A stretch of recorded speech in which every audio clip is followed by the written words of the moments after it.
사실 최근에 뭐 나가서 식사해 보신 분들은 다 느끼실 겁니다. 이제 외식 물가가 굉장히 많이 올랐고요. 삼계탕 같은 경우는 요즘에 뭐 여름이라서 또 많이 찾으시는 음식 중 하나인데 한 그릇에 뭐 16,000원 넘기고 저도 주말에 이번에 삼계탕을 먹었었는데 2만 원이더라고요. 그래서 와, 이렇게 한 끼에 많은 돈을 써야지 이제 식사를 할 수 있구나라는 생각이 들 정도였는데 내는 이제 소비자 입장에서는 참 부담스러워요. 10,000원, 2만 원씩 내야지 이제 겨우 식사를 할 수 있는 상황인데 또 그 돈을 받는 자영업자 입장에서도 상황이 녹록지가 않습니다. 지금 설문조사를 해보면 3년 내 폐업을 고려한다는 자영업자가 한 40%라고 할 정도의 어떤 숫자들이 나오면 집계가 나오는데 어떻게 된 걸까요? 가격이 오르면 사실 자영업자들이 그만큼 많이 번다 생각하는데 사실 현실은 그렇지 않다라는 생각이 좀 들면서 사업을 유지하기 힘든 원인 어디서 좀 찾아야 될까요?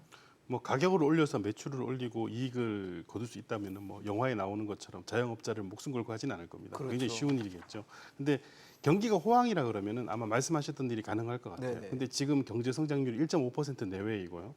그리고 그러니까 당연히 또 원가도 많이 오르고 그리고 원가가 오르기 여러 가지 요인 그런 요인들 때문에 가격은 올리지만은 경제 성장률이 좋지 않으니까 수요가 받쳐주지 못하고 그런 상황이 되니 이제 당연히 이제 가격은 올라가지만은 자영업자들 입장에서 힘든 상황을 아마 발생하고 있는 것으로 봐야 될 것 같습니다. 그리고 이게 뭐 소위 이제 우리가 생각하기에 굉장히 제품이 차별화되어 있는 뭐 맛집이라고 할 수 있는 그런 집들은 사람들이 줄을 서겠지만은 맞아요. 요즘같이 정보가 빠르게 돌아가는 곳에서 근데 그게 힘들 것이고요. 뭐 이거는 자영업자들만 겪는 일이 아니고 최근엔 대기업 영화관도 가격을 급격히 상승시켰다가 맞아요. 거의 뭐 지금 사람들이 없다, 사람들이 팔이 없다는 날린다 뭐 그런 이런 얘기가 나오고 얘기하죠. 있는 거니까 예. 쉬운 일은 아닌데 자영업자 얘기로 돌아가 보면 이게 사실 하루 이틀의 문제는 아니거든요. 거의 10년 전 데이터를 안 보게 되면은 10년 전에 우리나라 2014년도에 OECD 데이터에 따르면은 한국의 자영업자 비율이 OECD 평균의 2배였고요, 그 당시에. 그리고 그리스, 터키, 멕시코에서 세계에서 4위를 차지했습니다. 그래서 당시 비율이 27%였는데 적정 비율이 16%였고 미국은 불과 6%에 불과했었습니다. 근데 지금 와서는 오히려 그게 더 비중이 더 커졌을 거예요. 그리고 그러면서 또 자영업자들의 소득은 더 줄어드는 이런 악순환이 계속 지금 벌어지고 있는 상황인 것 같고요. 특히 자영업자들 입장에서는 코로나 때도 손실을 많이 봤거든요. 맞아요. 아마 영업 지금 못해서. 이게 가격을 끌어올리는 이유 중에 하나는 현재 물가가 올라가서 그런 부분도 있습니다만은 코로나 때 그 봤던 손실을 좀 만회하기 위한 측면도 분명히 있을 것 같은데 그게 뜻대로 되지 않는 거죠.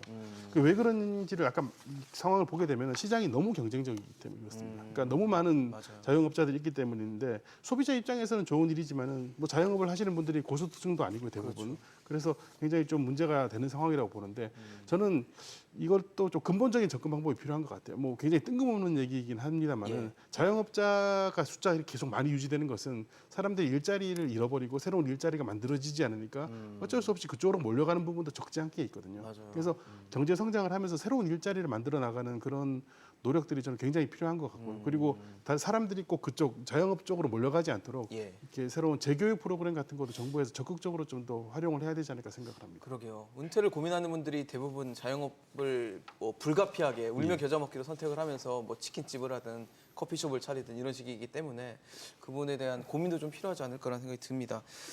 석 교수님 어떠십니까? 자영업자를 내는 입장에서도 상당히 가격을 내는 게 부담스러운데 가격을 그 돈을 받는 입장에서도 지금 힘들다고 하니까 참 지금 불황이구나라는 생각이 들어요. 어떻습니까? 예, 뭐 그렇죠. 예, 고물가 상황에서 뭐 인건비도 올라가고 재료비도 올라가고 이러니까 다 올랐어요. 그 자영업자 분들께서도 본인 그 가격을 올리지 않고서는 결국 손해를 볼 수밖에 없는 상황이거든요. 심지어 뭐 임대료까지 상업용 부동산 임대료까지 상승할 수밖에 없는 상황이니까요. 그런데 뭐 가격을 올린다고 해서 매출이 따라서 계속 오르면 좋겠지만요. 그러니까요. 가격이 올라가면 또 수요가 감소하는 측면도 있기 때문에 뭐 가격이 상승한다고 해서 무턱대고 가격 올린다고 해서 매출이 올라가는 게 아니라는 것이 좀 큰 문제입니다. 네. 그다음에 최근에 자영업자분들 같은 경우는 사실 뭐 코로나19로 인한 사회적 거리두기에 동참을 하면서 많은 그 손실을 봐서 그 채무가 많이 늘어난 상황이었거든요. 그런데 고금리가 오랫동안 지속되고 그다음에 매출은 좀처럼 회복이 되지 않으니까 지금 끊임없이 오히려 빚은 눈덩이처럼 불어나고 있어가지고 지금 뭐 자영업자 대출이 1,000조 원대를 세 분기 연속 대출 잔액이 기록할 정도로 대출도 큰 폭으로 상승하고요.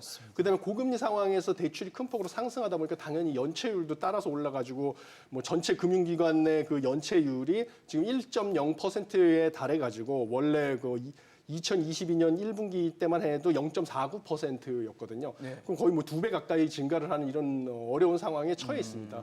뭐 그런 상황이다 보니까 결국은 자영업자들을 위해서는 과연 이거를 좀 이게 쉽게 해결될 수 있는 문제가 아니거든요. 그러니까요. 그래서 뭐 말로는 자영업자 측에서 요구하는 바로는 이 원가 부담을 낮춰주기 위해서 뭐 최저임금 인상을 자제하고 그 다음에 뭐 전기나 뭐 공공요금 인상도 좀 자제하라 이러는데 그것도 사실은 쉽지가 한국전력이랑 가스공사 적자랑 미수급 문제 때문에 쉽지도 않은 상황이고요.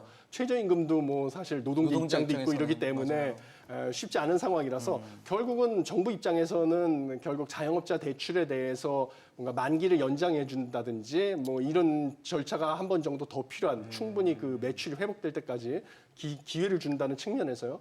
자영업자 대출에 대한해서만 만기를 연장해 주는 이런 식의 조치는 불가피하지 않나 이런 생각이 듭니다.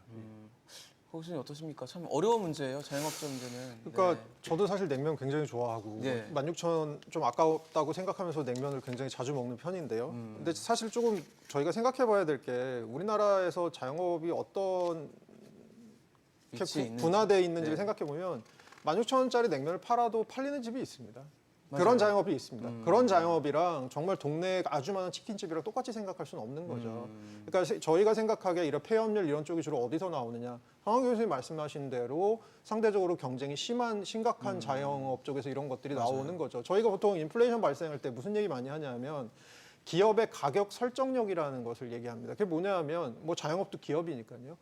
예를 들어서 내가 가격을 올려도 예. 충성스러운 고객들이 떨어져 나가지 않을 기업들이 있고 내가 가격을 올렸을 때 충성스러운 고객들이 빨리 떨어져 나갈 기업들이 있는 거죠. 저희가 뭐 예를 들어서 스포츠 브랜드를 생각해봐도 예. 어떤 기업이라고 제가 얘기는 할 수는 없습니다. 그런 걸 생각할 수 있잖아요. 나는 그렇죠. 비싸도 그거 사라고 하는 브랜드가 있잖아요. 맞아요. 가격 설정력이 높은 기업이죠. 자영업도 저는 비슷하다고 생각해요. 그리고 코로나를 지나면서 저는 경제적인 부분도 그렇지만 문화적인 부분에서 좀 변한 것이 뭐가 있냐 하면 그러니까 밖에 나가서 음식을 먹는 것이 한동안 락다운으로 힘들었잖아요. 맞아요. 그런 것들의 가치가 점점 올라가는 것 같습니다. 그럼 내가 어렵게 나가서 먹는 거면 이왕이면 유명한데 맛집, 사진 찍기 좋은 데 가서 먹겠다라는 약간 자영업의 양극화 현상이 좀 더 심해진 게 아닌가라고 저는 물론 데이터를 봐야겠습니다. 예, 그런 예. 생각을 하고 있습니다. 변한 추세들이 그래서 있다. 이런 자영업과 저런 자영업, 이 두 가지 서로 다른 자영업을 동일 선상에서 놓고 비교하기는 힘들 것 같습니다. 네.